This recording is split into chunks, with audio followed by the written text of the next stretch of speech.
উনি বলে উপজেলা চেয়ারম্যান দাঁড়াবে। দেখি তাহলে আমাদের মতো শ্রমিকের তাদের দরকার নাই। বীরগঞ্জে অনেক খেলা চলতেছে, বললাম না কথাটা, তার মধ্যে একটা লোকের কথা বলি।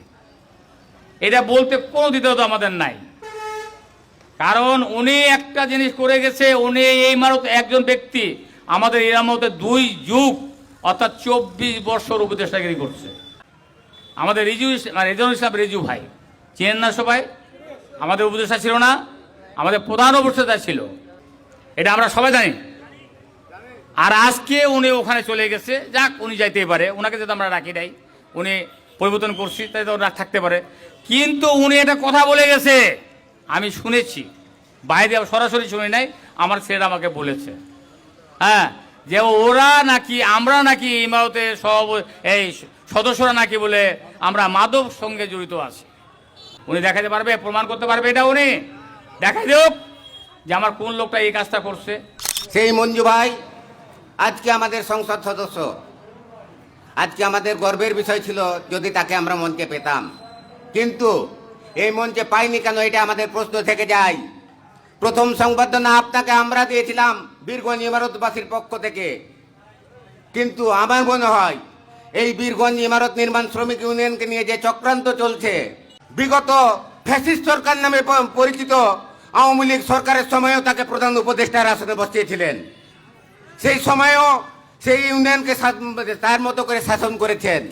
আজকে আমি জানি না তার কি হাতে ঘা লেগেছে, আজকে সে এমপি সাহেবকেও আমাদের কাছ থেকে দূরে নিয়ে চলে গেছেন। যে ব্যক্তি 20টি বছর 24টি বছর এই ইউনিয়নের উপদেষ্টা প্রধান উপদেষ্টার দায়িত্ব পালন করেছেন, সেই ব্যক্তিটি আজকে আমাদেরকে ড্রাগ ব্যবসায়ী বা মাদক ব্যবসায়ী হিসাবে চিহ্নিত করেছেন। আপনারা বলেন, আপনারা কি কেউ কোনোদিন দেখেছেন যে বীরগঞ্জ ইমারত নির্মাণ শ্রমিক ইউনিয়নের কোনো সদস্য কমিটি দূরে থাক তারা মাদক ব্যবসার সাথে জড়িত ছিল? আপনারা উচ্চারণ করেন।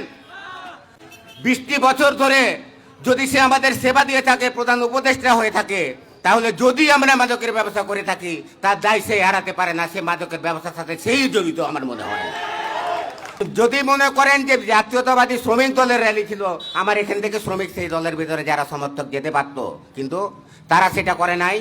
ভুলভাল বুঝিয়ে যেমন করে ইমারতকে অতীতে ব্যবহার করা হয়েছিল সেই ব্যবহার করে তারা তাদেরকে নিয়ে গেছে। আজকে মে দিবসের অনুষ্ঠানে এই আলোচনা করা মোটেও উচিত ছিল না, কেননা আমরা প্রধান উপদেষ্টা প্রধান অতিথির কাছে আমাদের প্রাণের দাবি ছিল অনেক। আজ থেকে 20 বছর আগে আপনারা যান, যেদিন আপনারা মঞ্জুরুল ইসলাম মঞ্জু সংসদ সদস্য আমাদের বর্তমানে রয়েছেন, তাকে আপনারা কেউ চিনতেন না, কিন্তু নাম জানতেন।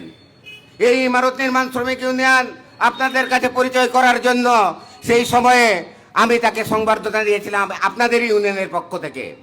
আজকে আমরা যদি তার কাছে পেতাম, সে আমাদের অনেক কিছুই ডোনেট করতে চেয়েছিল, আমরা গ্রহণ করি নাই। আমাদের যখন প্রয়োজন হবে আমরা চেয়ে নেব।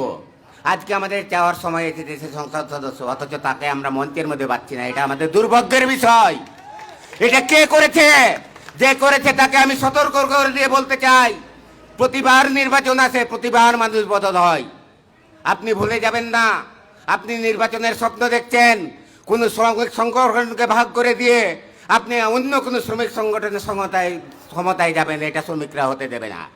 আমাদের এরপর থেকে আমি সবাইকে অনুরোধ জানাবো, মে দিবস কোনো কমিটির নয়, মে দিবস কোনো ব্যক্তির নয়, মে দিবস আমাদের বিশ্ব শ্রমিকের একটা অধিকার আদায়ের দিন। এই দিনকে সফল করার জন্য আমাদের ঐক্যবদ্ধ হতে হবে এবং সকল ষড়যন্ত্রকে মুছে দিয়ে আমাদের সঠিক নেতৃত্ব নির্ধারণ করতে হবে। আগামী দিনে আমাদের শ্রমিক ইউনিয়ন আরও সুন্দরভাবে গতিশীলভাবে সামনের দিকে এগিয়ে যাবে, এই প্রত্যাশা রেখে